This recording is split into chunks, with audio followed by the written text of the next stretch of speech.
sumagot po ang akbayan sa drama po ni Vice President Sara Duterte. Kasi sabi po dito mga kababayan, ayon daw po sa akbayan, VP Sara ibinabaling ang galit kay Hontiveros sa impeachment issue mga kababayan. Kasi di ba ang pinunteriya ni Sara Duterte dun sa kanyang drama video, walang iba kung hindi si Senator Risa Hontiveros. So ngayon ito, i-play po natin.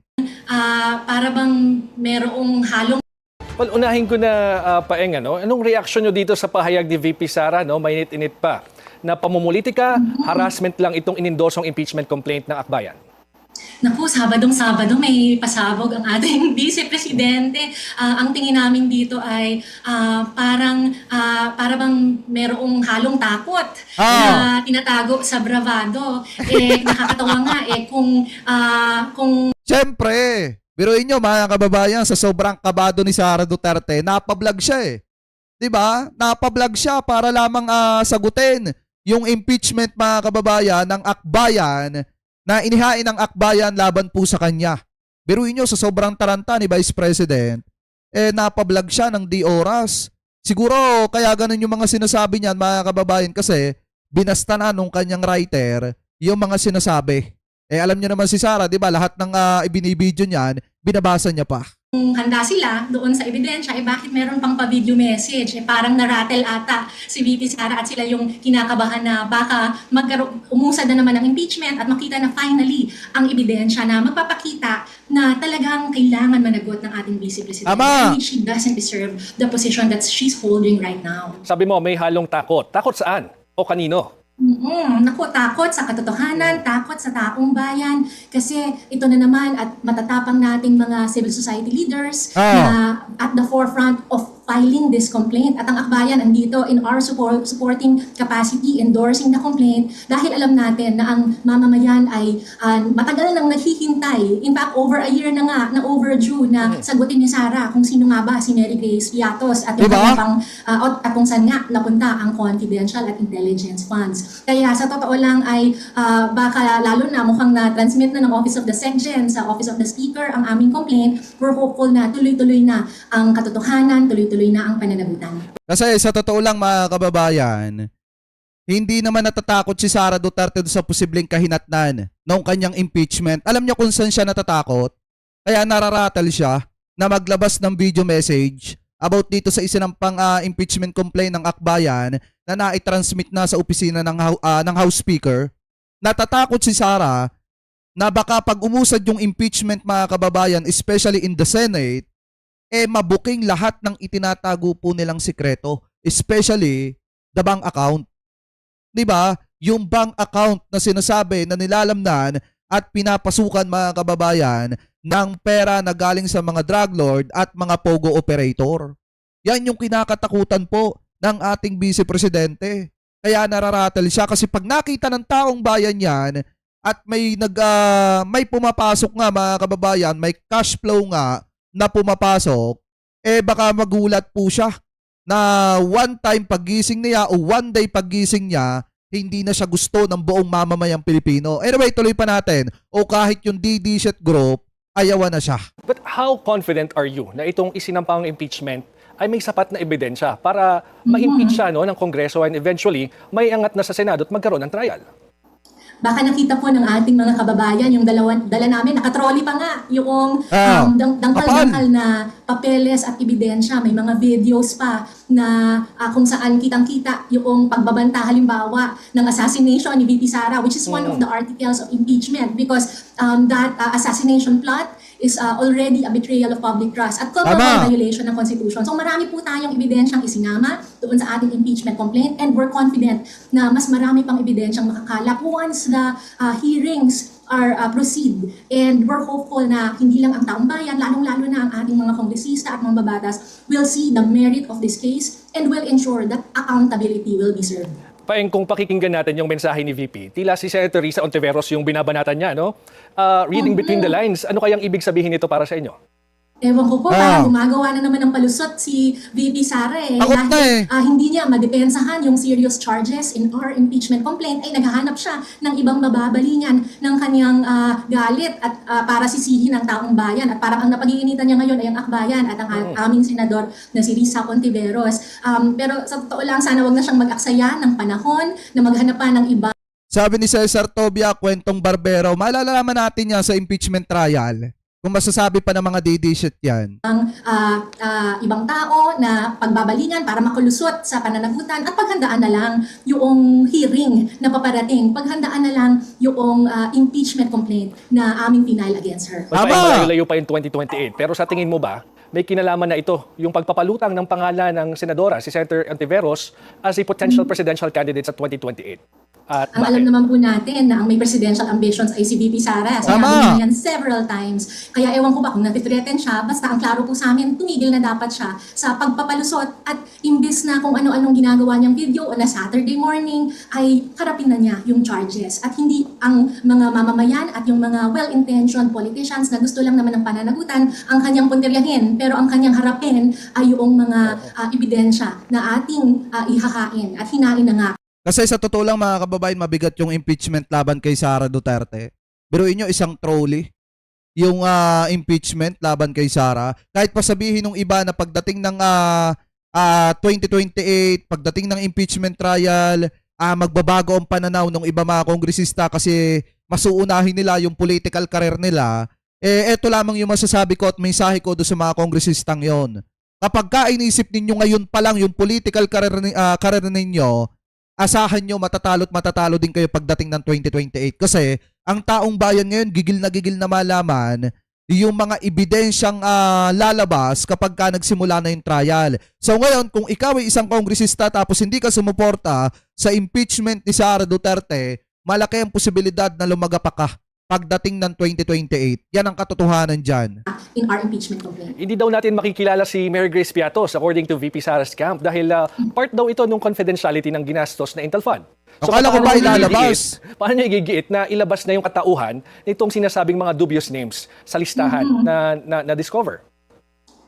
VP Sara cannot hide behind the veil of confidentiality. Lalong-lalo na yung perang yan ay pera ng taong bayan at dapat account niya. Kailangan din ay i-explain niya yung lumabas recently na affidavit ni Ramil Madriaga na yung confi funds ay hindi naman ginamit sa tama, ginamit pa para mambribe daw ng DepEd officials na in charge sa procurement. So anong ibig sabihin nun? Ang confi and intelligence funds ay kailangan talagang ma-account natin sa napunta si Mary Grace Piatos kasi baka mukhang gawa-gawang pangalan para pagtakpan yung bribery nila. Hindi, ang pagkakalam ko mga kababayan, ilalabas daw nila itong si Mary Grace Piatos. Pero mukhang nagbago na naman ata ang sentimiento ng defense nito pong si Vice President Sara Duterte. Akala ko ba walang itinatago mga kababayan at handang ilathala sa publiko kung sino ba talaga etong si Mary Grace Piatos. Pero nakakapagtaka po dito, mukha po atang natakot etong kampo ni Vice President Sara Duterte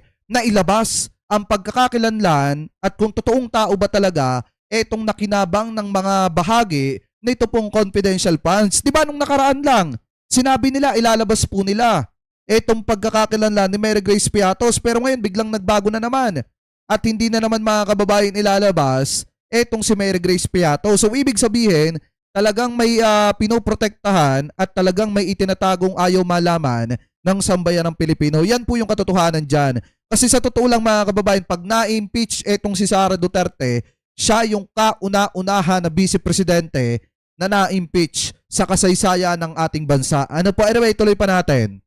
Sa mga procurement officials ng DepEd. Puntahan lang natin itong si Congressman Eli San Fernando because he said na parang hindi na makakakuha ng suporta sa plenaryo ang impeachment complaint kay VP Sara. Kung makapasa man ito daw sa committee level, baka sa plenaryo hindi na kasing overwhelming yung support compared to last year. No? Your thoughts, please. With all due respect po kay Congressman Eli, ay narinig nga po natin yung interview niya kanina. We are looking at the bigger picture. And the bigger picture here is the people deserve accountability. Kailangan pong marating natin ang pananagutan. Kasi ang mangyayari niyan, ang makikita na namang pwedeng lumusot ang mga malalaking politiko sa atin. Ay sabi, kwentong barbero daw, Boss Jake. Alin ba, sabi ba nung isang shit diyan sa comment section natin? Sabi ko nga, malalaman naman natin kung kwentong barbero yan pag umusad na yung impeachment trial sa Senado. Parang katulad lang din yan, mga kababayan, nung ICC arrest warrant kay Duterte dati. Ano ba yung sabi ng mga tanga? Uy, kwentong barbero lang yan. Jake Magnus, fake news ka kasi kwentong barbero lang yan. Anong nangyari? Di ba naaresto nang biglaan, ang bilis ng pangyayari? At yung mga nagsabi sa atin noon na kwentong barbero lang yan, mga nag-iyakan nung naaresto si Digong. Pananagutan. Kaya napakahalaga Lalo na nung sumusubo si Digong ng kanin na walang ulam. po na we will see this complaint through to its conclusion. Siguraduhin natin mapanagot si VP Sara. And yun po ang bigger picture, to end this culture of impunity. At tayo po ay kampante pag nakita ng mga kongresista ang ebidensyang ating hinain, wala po silang magiging alinlangan na bumoto para sa katotohanan, para sa pananagutan. But, Tama. of course, Paeng, how confident are you na boboto ulit itong mga kongresistang ito, knowing na, alam mo to, maraming at stake, no? At saka this is a political exercise, political practice, aside from being a constitutional process, maraming Precisely. nakataya sa politika, lalo na't na nalalapit yung 2028, and VP Sara currently is still the leading potential presidential candidate, So, how do you think this will take part dito sa Alam mo, ganito lang naman kasimple yan. Yung mga kongresista na bumoto dati para ma-impeach etong si Sara Duterte, magtaka kayo kapag ka nagbago ang pananaw ng mga yan. Dahil alam nyo na kung bakit, mga kababayan. Diba? Magtaka kayo pag nagbago ang pananaw ng mga yan. Anhin natin yung mga kongresista dati na bumoto para ma-impeach si Sara na hindi naman nanalo nung 2025 midterm election. Yun, hindi na pagtatakhan yun kasi hindi na sila nakaposisyon. Pero yung mga dating pumirma at ngayon ay nanalo at kongresista pa rin hanggang sa ngayon, pagboto sa at yung mga yan ay hindi pumirma sa impeachment ni Sara Duterte, ibig sabihin lang merong hocus-pocus na nangyari. Diba, na nakapagpabago ng kanilang pananaw. Anyway, tuloy pa natin. scenario in case makalusot ito sa committee level? Precisely. Pag nakita ng ating mga kongresista yung ebidensya, malalaman ng lahat that this person do not deserve to be the topmost official of our land. So this is not just a legal proceeding, this is a political proceeding, at napakahalaga na as we deliberate on the facts of the case and maipakita natin kung gaano kalala yung pang-aabusong ginawa ng ating Vice Presidente, ay mas untenable na maging presidente siya pagdating ng 2028. Dahil napakahalaga that whoever will sit in Malacanang in 2028 ay hindi naman yung pinagnanakawan ang taong bayan. Hindi naman yung merong tendencies at merong propensity to violence and even murder. So makikita po natin yan sa ating impeachment complaint, yung mga iba't ibang dahilan. Bakit hindi nararapat maging Vice Presidente si Sara? Lalong-lalong hindi dapat siya maging presidente ng bansa. Of course, bukas sa Billionaire Channel sa panig ng kampo ni VP Sara. Now, maraming salamat sa iyo, Akbayan Party List President Rafaela David. Ayan Diba, mga kababayan? Isa lang ibig sabihin niya, kaya naratel ang ating Vice Presidente, mga kababayan, kaya nakaramdam siya ng takot at kaba, dahil alam niya may impeach siya ulit sa pangalawang pagkakataon.